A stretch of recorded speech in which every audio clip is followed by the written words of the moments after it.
beard is. We don't know. Oh my God, Meena, you want to know what he's wearing right now on a Skype call? What is your problem, Meena? You need to stop. Right, that got out of hand very quickly.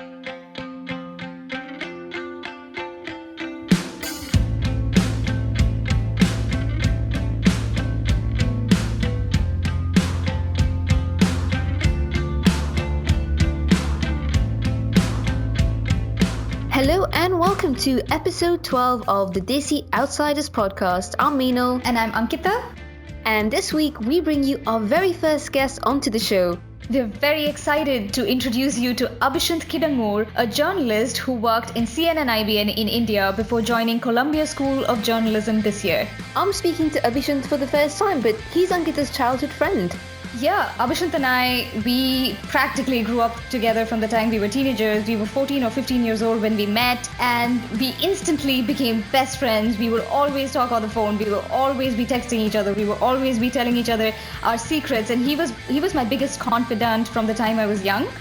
And it feels really weird to address him by his real name on the show today because from the time we were young, both of us called each other Bum. So he would call me Bum, I would call him Bum. And today on this podcast, I have had to use his original name. I won't ask you why you call each other Bum because I feel like I'm just going to put myself in a really deep hole. So I'm just not going to even do that. To be honest, I don't even remember why. I don't even remember how this started. We just started calling each other Bum for some reason. God knows why. One thing that really stood out to me during this interview was when he told us that when he went to write his IIT Humanities and Social Sciences entrance exam, someone told him that he shouldn't because humanities sounded like a girly course, but he still did it. And you should stay tuned in to listen to his story because I personally found it very interesting, and we hope you enjoy our chat with Abhishyant as much as we did. So let's welcome him to the show. So welcome to the show, Abhishyant. Thank you for having me, Bum. Oh my God. Actually, it does feel so weird to be calling you Abhishyant and be all profesh like this because for the longest time, we've known each other from the time we were like 14, 15 years old, and we've both been calling each other Bum. And to call you Abhishyant right now is the weirdest thing on the planet. And you spelled my name wrong. There's no H in the end. Oh, okay. Loser. How would I know that? I didn't know that. I don't call you by your name. I don't send you emails addressed to Abhishyant. All right. Fine. Okay, guys, I'm still here. I'm part of the podcast. We were just, so old time sake stuff. Just do your thing. Yeah. Okay, so Abhishyant, before we get into the podcast, before we get into the main show, we just wanted to start off by asking you to tell our listeners your story because we find it really fascinating, your entire journey. So could you just tell our listeners your whole story? Okay, my story. Okay, I don't know why you find it fascinating because now there are a lot of people like me. But since you guys are insisting, I think I'll just, go ahead for it. So this is in 2009. I'm in class 12. I'm 16 years old. And I just decided I want to become an engineer. Okay, and why? Because I'm Indian and I've not known anything else. I was just clueless. I had no idea what I wanted to do. So after class 12, I did mechanical engineering, and I was not even forced to do it by my parents because I know a lot of people who are forced to become doctors or engineers by their parents. I took mechanical engineering because I had this ridiculous dream of traveling to space, and that's because it was when I was growing up. This whole tragedy with Kalpana Chawla happened, if you guys remember. Right, yeah. And for some reason, I wanted to be her, and I wanted to travel to space, and I wanted to become a mechanical engineer. I know it's ridiculous. So then I thought all I needed to do was get into a space shuttle and just travel to space and, be in NASA and all that. But clearly, there was much more to do. So I took up engineering.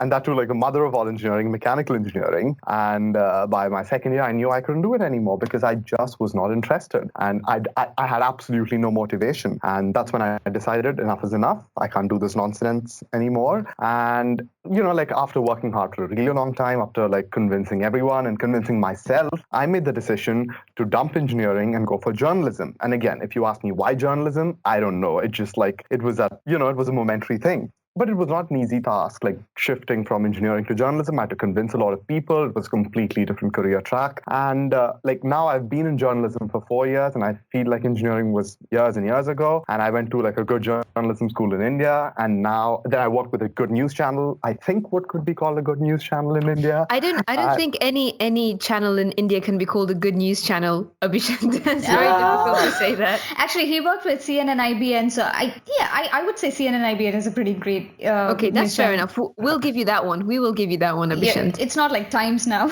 Yeah, okay. Let's not. Okay, I better shut up now. In case things don't work out, I have to go back to India and work. So let's not talk about that. Okay.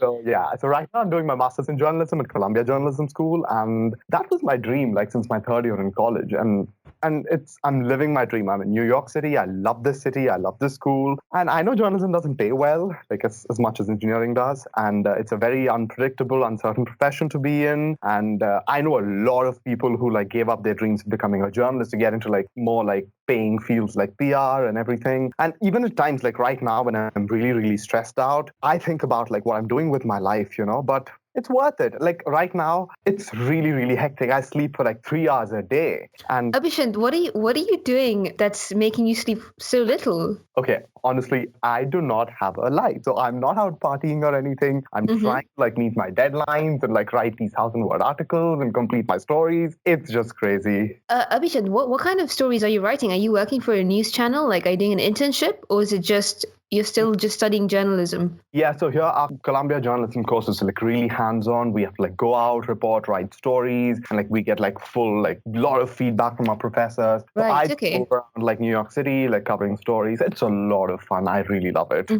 That's why I'm sleeping so little. Yes, so journalism has really consumed your life a lot, hasn't it? And has it sort of changed your mind slightly, as in, that maybe if I did engineering, then maybe my life would be a little easier?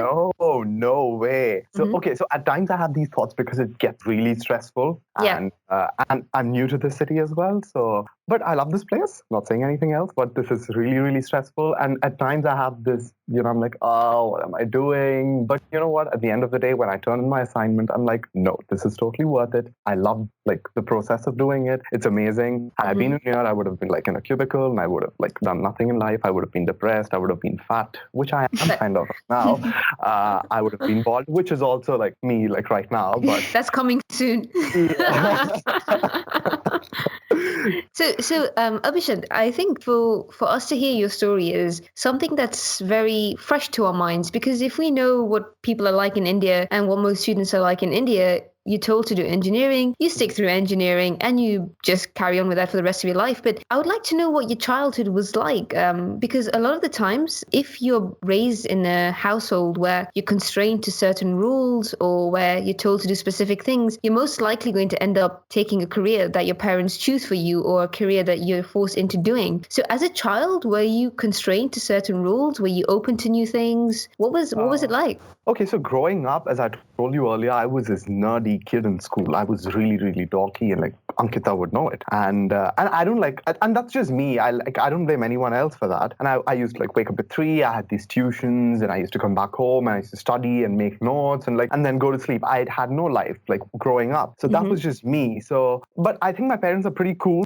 Like had I told them after class 12 that I wanted to go to journalism, maybe things would have been different. But I think, it became more complicated because I did engineering, and then I like instead of going for a job in engineering, I decided to go for journalism, like another degree. So maybe I think that's why it got a bit complicated, but I don't think there was any kind of pressure or anything. But yeah, I just blame myself. I was just a dork in school. So I actually know your family, and I've known you for such a long time. I've known your parents, I've known your entire family. So I know that your family is a lot more traditional, and it's a very typical traditional, and I would like to say normal Indian family. It is a normal traditional Indian family. And even career choices wise, if you look at it, I know that your dad is a doctor and that, the professions in your family, everyone's gone the traditional way of taking up professional courses and all that. So do you think that in a way influenced you to pick up engineering at some point because that's the traditional way of going about it? No, I don't know. Like, so, my brother, he did commerce and like after his class 10, and he's doing economics economics right now. But Yeah. you know what? Looking at him,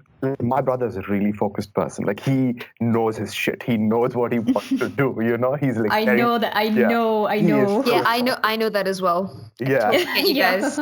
He's very sorted in life. He's very sorted. And I have my mom's sister's daughter. She's my cousin. She's also my brother's age. She's also like really sorted. You know, when I was 16, I had no idea. All right. And honestly, like this is the first time, and this might sound a bit dumb, I didn't know what BTech was like when I was in class Oh. 12. And Oh my God. I'm not kidding. And I'm like, okay, I'm going to do that. So Oh. like I was just like carefree. Like I was kind of like, you know, I was just chilling. Like I did my work. I went to sleep. I had food, and that's it. I was just like chilling. So, Abhishyant, when you decided to do engineering, you as you mentioned, you started it off and then you didn't enjoy it so much. So, at what point exactly did you figure out that this is not for me? And was there anything in particular that made you feel that actually this is not for me? I want to do journalism. All right. So the first year of mechanical engineering was pretty much like school. So like since I was a nerd in school, I was doing pretty well. And then came the second year and all the mechanical engineering subjects like started like pouring in, and I was just lost. And I was so lost. And the thing is, I hated the place where my college was. My college was in Vellore in Tamil Nadu. Oh, right. And Okay. Yeah. yeah, I hated that place. Like you have no idea. Like I've never hated a place with so much passion in my life. Why did you hate it? Was it just the area or the hostel or? No, I like the hostel. I think, yeah, see, the campus was beautiful, okay? And but I don't know why I hated that place. Like, there was something about that place. And I think I survived because of like 3 friends I had in college. Otherwise, I would have killed myself. Actually, the college that you went to, VIT, Vellore Institute of Technology, is one of the colleges that most youngsters want to go to because it's such a nice campus and everyone really wants to be there. So it's really surprising to hear that you hated it. Yeah, my cousin is actually in Vellore right now. He's studying there, and I've heard so many good things about it. So I'm really surprised you've said that. Oh, Yeah. I hated the place. I don't know why. Like, there was something about that place. I just hated it. Like, the city, the college, the course, it was just not me. And yeah, so by second year, I realized, oh, this is not what I want to do. But then I wasn't so sure then. So I used to write. Like, I was not a great writer, but like, I used to write. I used to follow the news. I used to like love reading the news all the time. And I think that's how like my interest in journalism like germinated. And then like by the end of my second year, I knew like that I wanted to do journalism. Like, and I was like, enough is enough. Like, I'm not doing mechanical engineering anymore. Though I waited till like my 4th year to like tell everyone about it. Like mentally, I knew it. Abhishant, you said you waited till your 4th year. Yeah. So you spent 4 years doing something you didn't enjoy, or was it only until the 4th year you realized? No. By second year, I knew it. But then I didn't want to leave my course halfway through, but I somehow managed to like finish. Okay. And oh my God, you have no idea. Like I had an exam the next day, something called BEEE. It's Basic Electronics Engineering, something. And I had an exam next day. I was like totally clueless because nothing was going into my head. I had absolutely no idea what it was all about. And you know what I was doing? I was watching How I Met Your Mother. The last, yeah.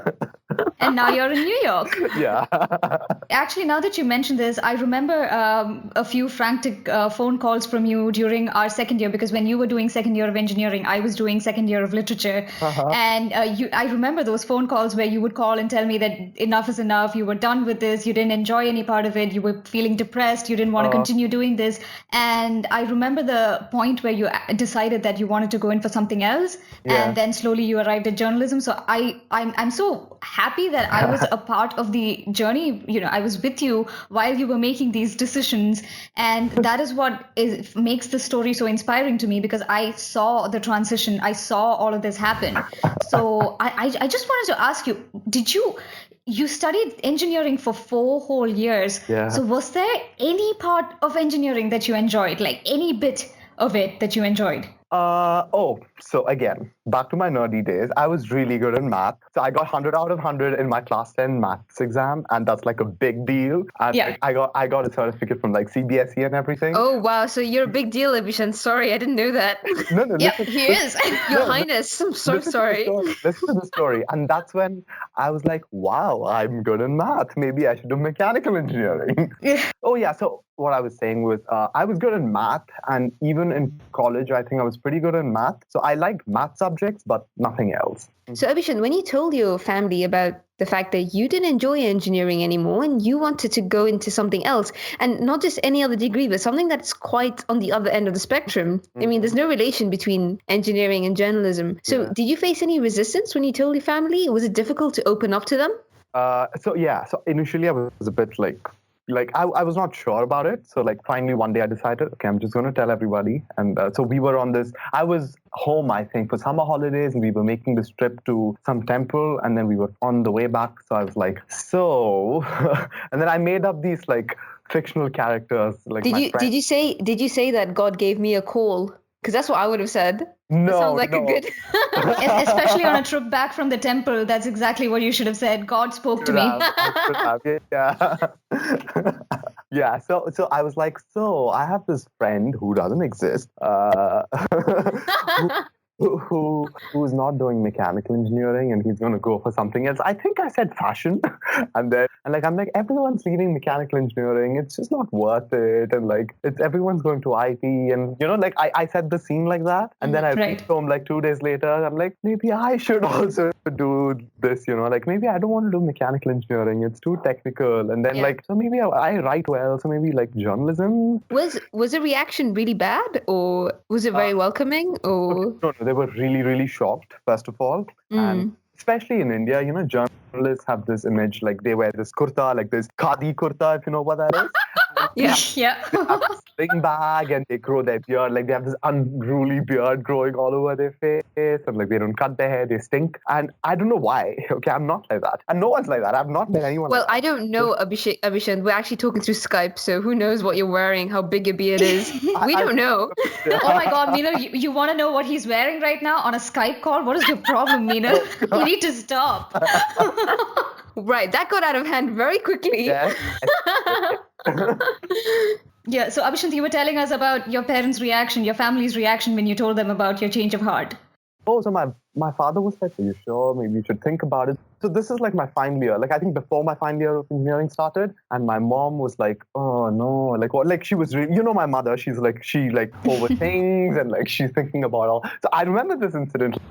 This was like after I told him, I think 2 months after I told him. So my brother and I were sleeping in the same room, and at night, so in the morning, I wake up like at, I don't know, 10 o'clock, and my mom's like standing in the room staring at both of us, and I'm like, what are you doing? And then she's like, I was just thinking, who'll marry you if you become a journalist? Oh my God, that really happened? I didn't know that. Like I remember this vividly.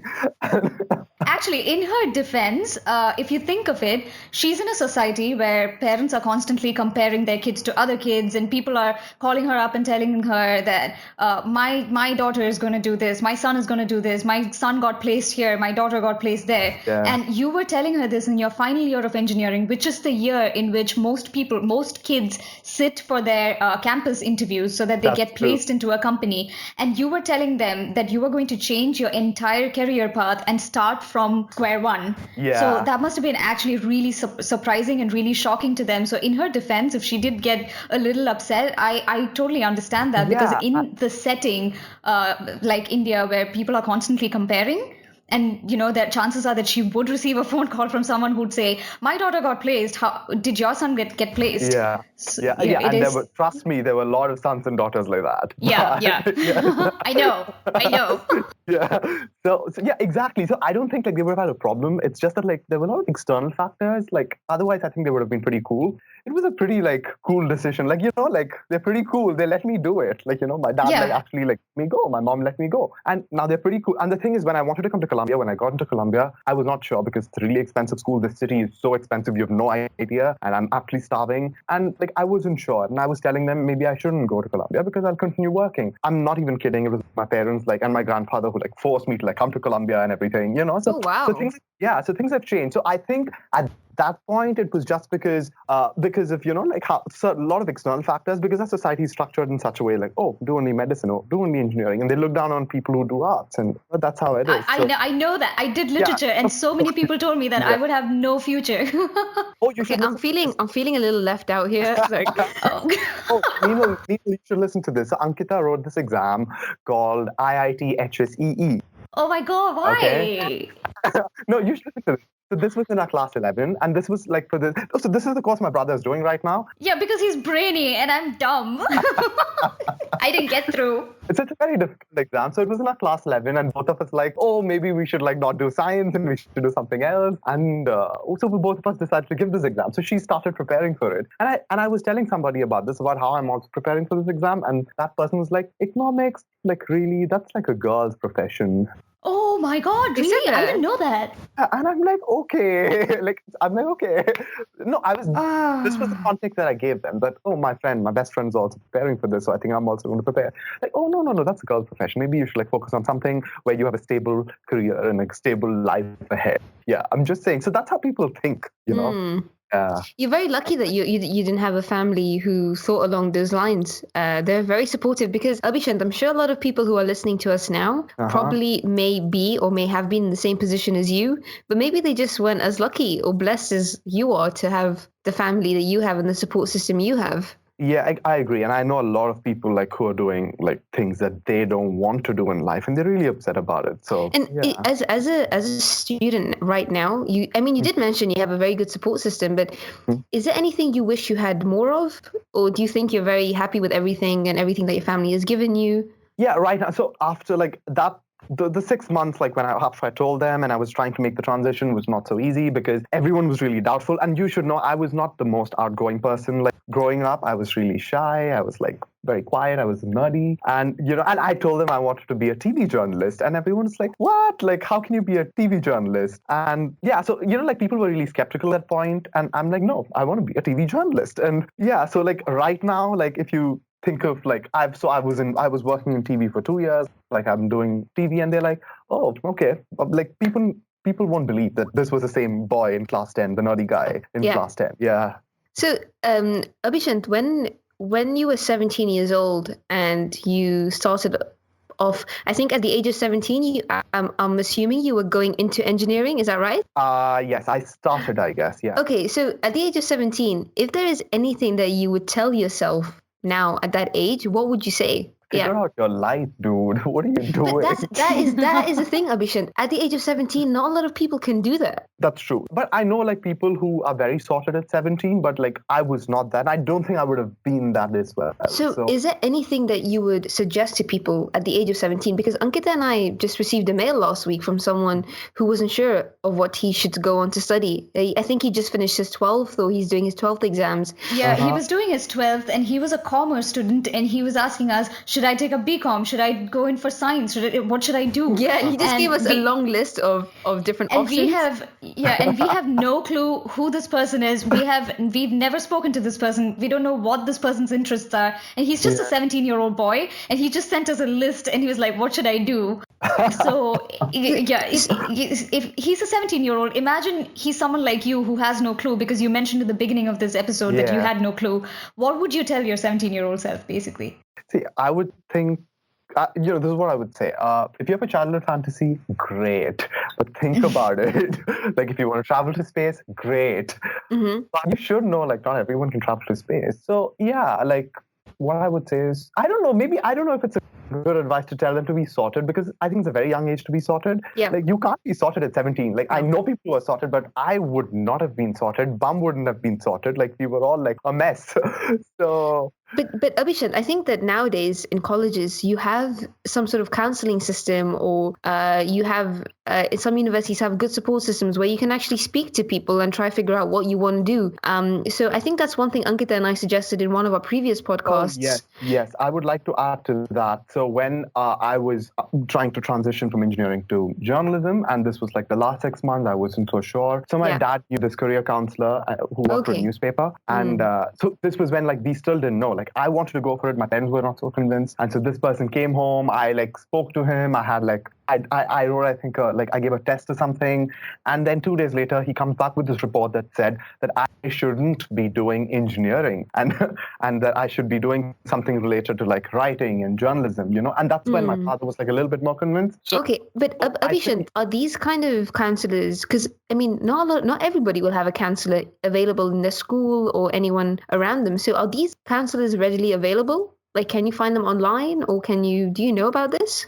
But I think when I was growing up, maybe not. But I think right now, yes. Okay. Yeah, they're like available, and even I think schools have them right now. Don't you think? They should. Ideally they should. Our school used to have a counselor who I don't exactly know what she used to do, but at one point she just took me to the side and told me that I was a snob. She was like, you should. That's all she did. She never counseled me. She just told me that. She said the same thing I said to you when I first met you. How funny is that? Oh, she just took me to the side and said, "Listen, you don't make friends very easily. You're a snob, so stop doing that." That was all that counselor did. I don't know what else she was doing. I'm sure with the internet on our fingertips and everything around, I think the main thing that we should really just tell people is that if you are looking for a counselor, just be a bit more active if it's not around you, because I'm sure it's quite easy to find if you just put in a bit of effort, if you're not sure what to do. So, Abhishyant, we just want to finish off this interview with one final question, which is related to the question that we asked you right before this one, which is that what advice would you give someone who's listening to your story right now and thinking of following your footsteps, someone who's unhappy in the career choice that they've made or in the college or in the course that they're doing right now, and they want to completely change their career, and they're listening to you right now and they want to follow your footsteps? What advice would you give such a person?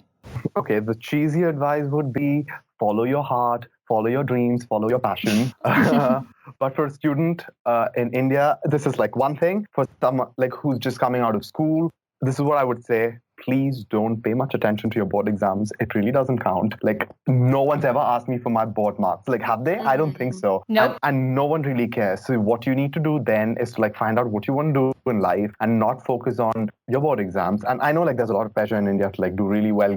It's also equally important that you go into something that you like, because otherwise you'll end up wasting 4 years of your life like me. That's my advice. That's great advice, Abhishyant. And, as people say, follow your heart, but take your brain with you as well. So always try and make sure that any decision that you take is with a lot of perspective as well. And I think that's very important. That's very great advice that you gave, because I know a lot of kids, my cousins are in India as well, and they told me about these board exams. I haven't done them, so I don't know how intense they can be. So I'm very lucky.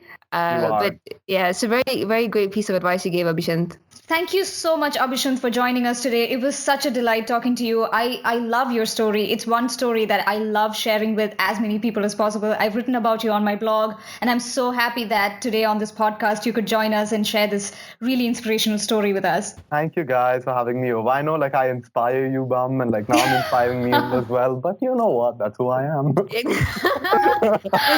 No, really, Abhishyant, I think you've come in at the right time when I have exams, and like you've really given me that boost I needed. So thank you so much for coming on our podcast, and we know you're very busy, so we should let you get back to it now. Thank you guys.